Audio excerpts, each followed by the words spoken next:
क्या हो अगर मैं ये कहूँ कि आप अपने बच्चों का फ्यूचर खुद ही बर्बाद कर रहे हो? सुन के अजीब लग रहा होगा, अभी बताता हूँ। सोनम वांगचुक पिछले 19 दिन से भूख हड़ताल पर है, पर इनके प्रोटेस्ट को जिस तरह का सपोर्ट मिलना चाहिए उस तरह का नहीं मिल रहा है, बल्कि उल्टा लोग और उटपटांग बातें कर रहे हैं सोनम वांगचुक के बारे में कि ये बाथरूम में जाकर खाना खा रहे हैं। इस तरह की घटिया बातें बोलने से पहले सोचना चाहिए कि हम किसके बारे में बोल रहे हैं। और सोनम वांगचुक ये प्रोटेस्ट आपके और हमारे लिए ही कर रहे हैं ताकि इस देश के एजुकेशन सिस्टम को ठीक और बेहतर बना सके। अब ये चीज किसी से नहीं छिपी है कि इस देश का एजुकेशन सिस्टम कितना बर्बाद हो चुका है। रोज पेपर लीक हो रहे हैं, स्कूलों की हालत क्या है, स्कूल बंद हो रहे हैं, पूरा का पूरा एजुकेशन सिस्टम चौपट हो चुका है। और अगर कोई ये कहता है कि पेपर लीक नहीं होता है तो ये अभी रीनीट जो कराया गया वो क्यों कराया गया, सोचने वाली बात है। तो ऐसे बेवकूफ लोगों की बातों में आने की कोई जरूरत नहीं है। आज जो इम्पोर्टेंट है वो है सोनम वांगचुक को सपोर्ट करना, क्योंकि ऐसे लोग हमारे समाज में बहुत कम मिलेंगे। और अगर आपको ये लगता है कि ये नेता और पॉलिटिशियन आपकी ज्यादा फिक्र करते हैं तो मैं आपसे कहता हूँ कि एक ऐसा पॉलिटिशियन इनमें से बता दो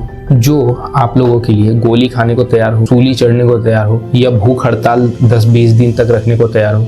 कोई एक बता दो, कोई नहीं रखने वाला इनमें से। और सोनम वांगचुक जैसे लोग जो हम लोग के लिए खड़े होते हैं, हम लोग उनको सपोर्ट नहीं करते हैं। देखो, सच है कि हर इंसान दिल्ली आकर इस प्रोटेस्ट में शामिल नहीं हो सकता, पर आप जहां रहते हो वहां से भी आप सपोर्ट दिखा सकते हो। अगर आप देश के मुद्दों के लिए खड़े नहीं हो सकते तो आप देशभक्त नहीं है। और ये जो लोगों को सिखा दिया गया है कि घर के बिस्तर पर लेटे लेटे देशभक्ति करना, ये देशभक्ति नहीं होता है। अगर आप सच्चे देशभक्त हैं तो आपको इस तरह की चीजों के लिए आगे बढ़कर आना पड़ेगा।